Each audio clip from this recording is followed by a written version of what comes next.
Okay, welcome to Keyshot 5. Now, your layout should be pretty much similar to this. You can get to projects and scenes, materials, environment, camera and settings over here. And if you can't see those, just make sure that you've got your project window down here under Windows, all viewable. So if I go to View or Window and Project and then Project Scenes, then this will pop up. You can undock it and stuff, and you've also got library over this side, so just make sure that your libraries are turned on. So again, down to library and materials there.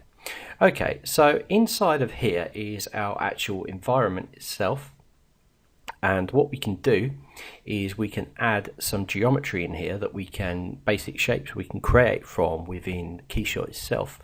So if we go to edit and then add geometry, let's just go and throw in a sphere. This will put something here. You'll see that it's actually giving you ground shadows as well. Now if you use the left mouse button, you can pan around, and if you use the middle mouse button, you can zoom in and out. Or yeah, that's it. So you can use the middle mouse button also to translate up and down.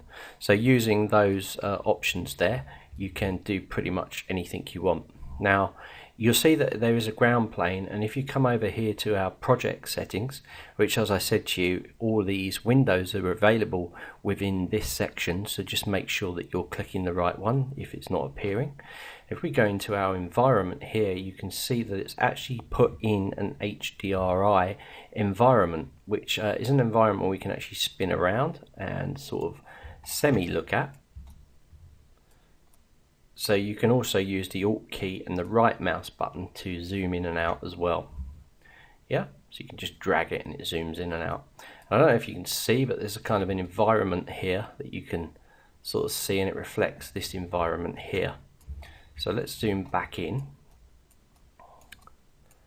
and just put it there, and you see that I can actually rotate that environment. I can change the size and the height of the environment, dropping the environment down. I can make it darker or I can make it lighter. I can add more contrast straight into the HDRI within the environment settings. Now at the moment we've got environment checked, which means we can see this environment. It's more noticeable if we come over to, say, the environments here, this tab under library, and you just get one of the default ones. In this case I'm in interior, and you can just left mouse click and drop it in here, and you'll now see the environment. Okay, and of course that environment is lighting and it is throwing reflections, etc., onto this sphere. Now we've got a default material at the moment, so there's not much reflecting going on, but you can see it because underneath in environment it's actually available here. Now I can keep the environment but change the color, the back color, by checking color here. So now even though this environment is still working in this scene, we've just changed the actual image plate itself to a color. Now we could also put a backplate image in there, so that's more advanced stuff, but we can look at that a bit later. But if you want to change the color, you can click in here and change that color.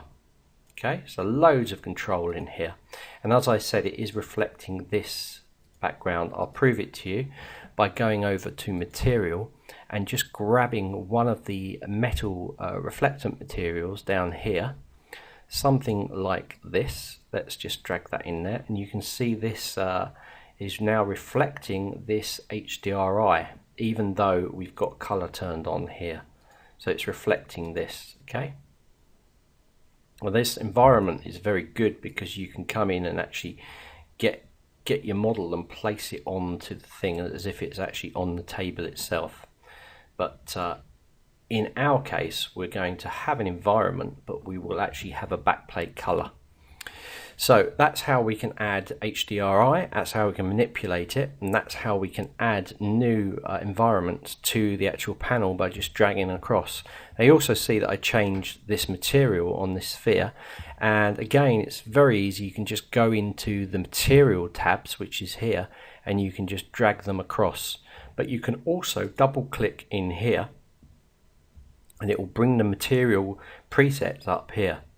So sorry, these are presets, these are just the materials. So I could come along here and I could change this material if I wanted to, like that. Could also change the color in here as well. So you have the ability to be able to change the preset material in here quite a lot. You can also pump in your own textures. Depending on the material, it gives you more textures. The reflectant materials give you specular, and the more flat ones give you kind of opacity and bump map changes, because this is actually in a lever. And if I go to something like a metal, like this, you'll then have the ability to be able to change the color, the bump and the opacity. Okay, so that's a little look there on navigating around, etc. We can also go into select particular colors or lights, and we can go in and we can load backplates in. So I don't know if you saw, but under here we had the option to be able to go in and actually put a backplate image in there. So it'll tell you, look, do you want to select the backplate image, but you can also just drag it across into here and you'll see it will turn to backplate image. So we could then say, right, okay, the height of the ground, let's get our image and just drop it into position on our backplate, like that. So you can change the backplate image as well as the lighting environment. Remember, we still got this lighting environment on here. Even though the backplate image is this, it's still using this. So it looks a bit odd, but you get the idea. So within this, we can also go in and we can select the camera. We can create a new camera. We can add a camera here. Now I'm in this camera. I can get this and I can change the position, and I can swap back to this camera. Put it there, and then we can jump back to that camera. So you've got the ability to be able to set up cameras for rendering out, because under here, render, we've got a render setting.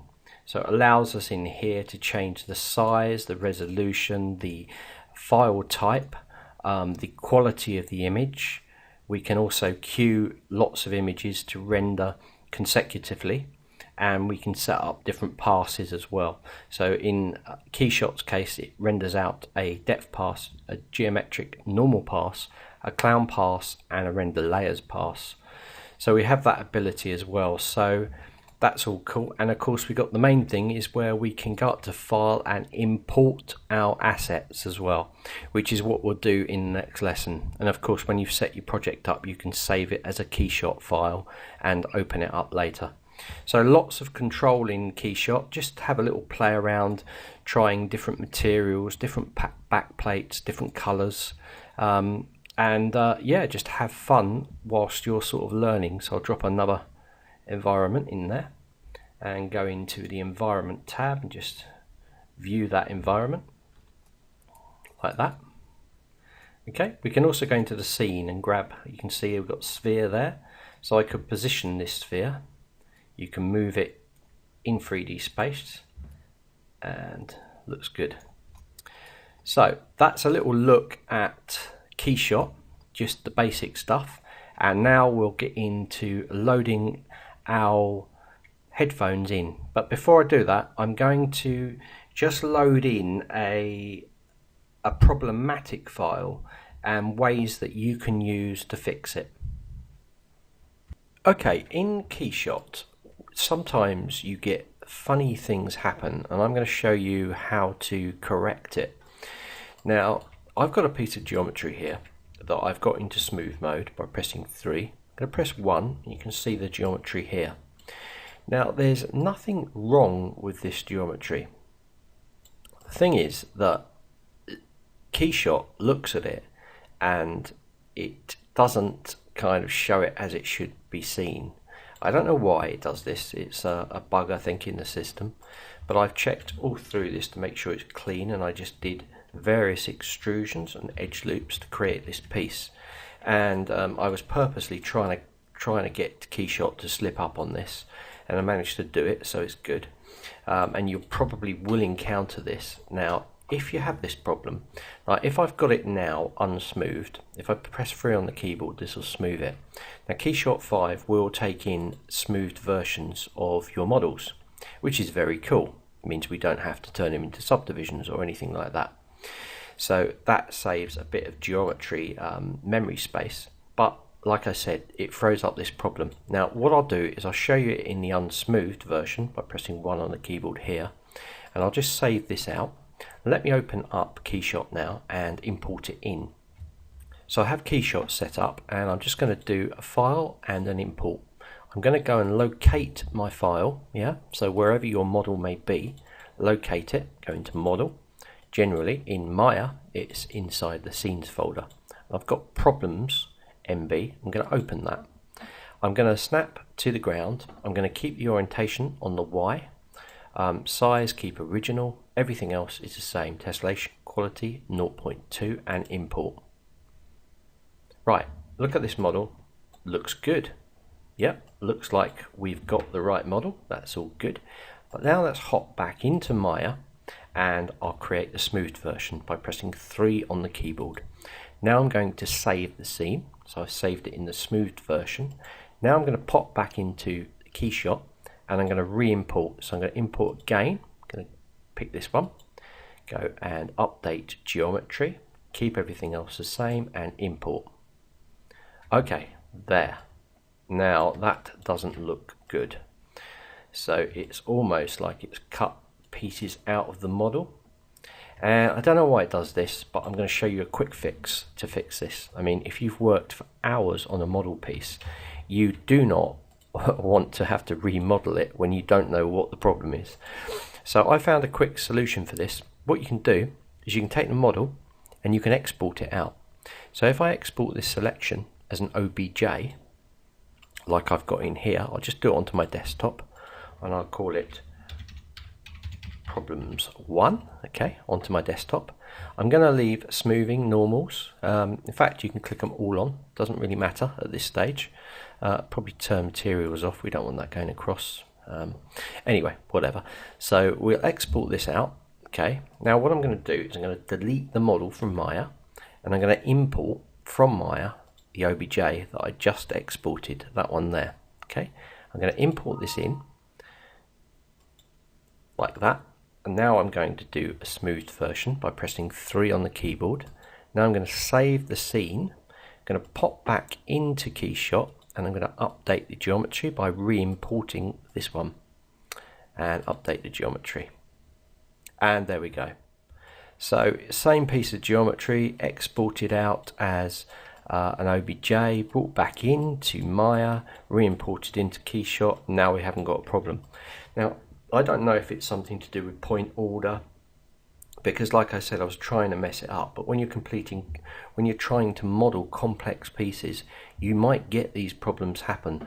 So what I think actually happens is when you export it out as an OBJ, it kind of almost embeddedly cleans up the geometry and the point order and stuff. So when you bring it back into Maya and do the smooth version, it's very clean. And I think that Keyshot this present time has got this little bug of causing these problems unless your geometry is absolutely great. I mean, it's great that Keyshot 5 now does support this smooth meshes from Maya, so that's pretty cool. But there is that little bug, and this is the solution for fixing it. So I thought I'd share that with you because you will encounter it, and I don't want this course to go really smoothly and then you create your own model and find that it's falling to bits and wondering what's going on. So this was really important, this lesson, that you understood that, because I've had that happen on numerous occasions and I've had to find my own solution for fixing it.